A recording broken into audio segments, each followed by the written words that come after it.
एक शहर के बीचों बीच, जहां ऊंची इमारतों के बीच एक अजीब सा घर खड़ा है।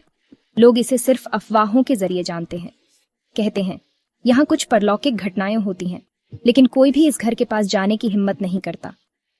कुछ लोग कहते हैं कि यहाँ रात के समय अजीब रोशनी चमकती है, तो कुछ कहते हैं कि यहाँ अजीब आवाजें सुनाई देती हैं। लेकिन असल में यह घर एक खौफनाक और खतरनाक प्राचीन शक्ति का घर है, जहां एक राक्षस या पेनीवाइज रहता है। यह घर बिल्कुल अलग है। यह शहर के शोर से बिल्कुल अलग और अद्भुत है, क्योंकि इसके अंदर एक अंधेरी ताकत छिपी हुई है। यह एक मॉडर्न 2 मंजिला घर है, जो दिखने में बहुत ही आकर्षक और साफ सुथरा लगता है। घर की बाहरी दीवारें पेस्टल रंग में रंगी हुई हैं, और यहाँ की खिड़कियां पूरी तरह से ग्लास प्रूफ, बुलेट प्रूफ और फायर प्रूफ हैं। छत थोड़ी ढलान वाली है, जो घर की सुंदरता को और बढ़ाती है, लेकिन अंदर कुछ और ही है। घर में 4 बेडरूम हैं, 2 हर मंजिल पर। हर बेडरूम में आधुनिक सुविधाएं हैं, और हर एक कमरे में स्वतंत्र बाथरूम भी है। यहाँ की लिविंग एरिया बहुत आरामदायक है, जिसमें टीवी, वाईफाई और सैटेलाइट कनेक्शन है, ताकि लड़की बोर ना हो सके। घर में किचन है, जिसमें पर्याप्त खाना रखने के लिए 2 फ्रिज हैं।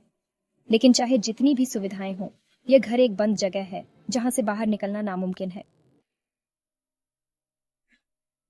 घर के अंदर अंधेरा, सन्नाटा और खौफ है। और सबसे डरावनी बात यह है कि घर की दीवारें आवाज को रोकने वाली हैं, ताकि कोई लड़की के आर्तनाद को सुन न सके। यह सब पेनीवाइज की ताकत का हिस्सा है।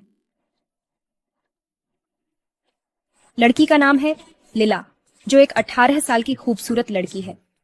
उसकी चमकती सफेद त्वचा, नीली आंखें और भूरी बाल उसे देखने वालों को आकर्षित करते थे। लेकिन लिला को अपनी जिंदगी में जो हुआ, वो उसके सपनों से भी परे था। एक रात जब वह सड़क पर चल रही थी, पेनीवाइज ने उसे देखा। वह बस एक लड़की थी, लेकिन पेनीवाइज ने उसे अपने कसकर पकड़ लिया, उसे अपने हथियारों में जकड़ लिया। उस रात से लिला पेनीवाइज के जाल में फंस गई। उसका आत्मा अब उसकी गिरफ्त में थी। पेनीवाइज ने लिला को देखा और उस पर अपना अधिकार जताया। उसका जुनून इतना तगड़ा था कि वह उसकी आत्मा, उसकी खौफ और उसकी मोहब्बत चाहता था। वह उससे प्यार करने का दावा करता था, लेकिन उसका प्यार इतना घातक और खौफनाक था कि वह उसे कभी भी छोड़ेगा नहीं। हर रात 12 बजे से 6 बजे तक पेनीवाइज लिला के कमरे में आता और अपनी ख्वाहिशें पूरी करता। लिला साहसिक संघर्ष करती, लेकिन वह जानती थी कि उसके पास कोई राह नहीं। वह बंद घर में थी, जहां कोई मदद नहीं थी। दिन महीने में बदलते गए, और लिला ने महसूस किया कि यह घर अब उसका घरेलू वातावरण बन गया है। वह अब इसे सिर्फ एक बुरा सपना नहीं मान सकती थी, यह उसका घर बन चुका था।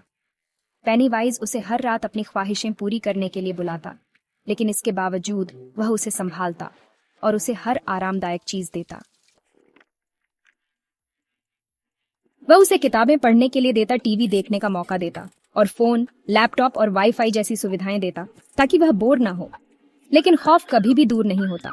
वह अब भी उसका कैदी था। एक रात पेनीवाइज ने कुछ अजीब किया। उसने लिला से कहा, पेनीवाइज, मुझसे शादी कर लो लिला। तुम कभी अकेली नहीं रहोगी। मैं तुम्हें सब कुछ दूंगा। तुम मेरी रहोगी, हमेशा के लिए। लिला डरते हुए सहम गई। वह जानती थी कि इससे बाहर निकलने का कोई तरीका नहीं था। उसे मजबूरी में ही सही शादी करनी पड़ी। वह पेनीवाइज की मालिक थी, और उसके बिना उसके पास कोई रास्ता नहीं था। कई सालों बाद लिला और पेनीवाइज के 4 बच्चे हो गए। घर अब पहले जैसा डरा हुआ नहीं था, लेकिन वह एक अजीब सा संतुलन था, जहां प्रेम और डर दोनों ने मिलकर एक विचित्र जीवन को जन्म दिया। पेनीवाइज उससे बहुत प्यार करता था, लेकिन उसकी मोहब्बत अब भी खौफनाक थी। लिला और पेनीवाइज कैज हाउस में अपना जीवन बिताते रहे, और उनका प्यार अब अजीब लेकिन सच्चा था। यह घर अभी भी उसी तरह सील है जैसे पहले था। पेनीवाइज अपने क्वीन और बच्चों के साथ वहां रहता है, अपने जुनून और अधिकार में खोया हुआ। लिला जानती है कि वह कभी नहीं भाग सकती, लेकिन शायद अब उसे इतनी भी जरूरत नहीं। यह है लिला और पेनीवाइज की अजीब और खौफनाक प्रेम कहानी, जहां प्रेम, डर और जुनून की एक विचित्र दास्तान रची गई है।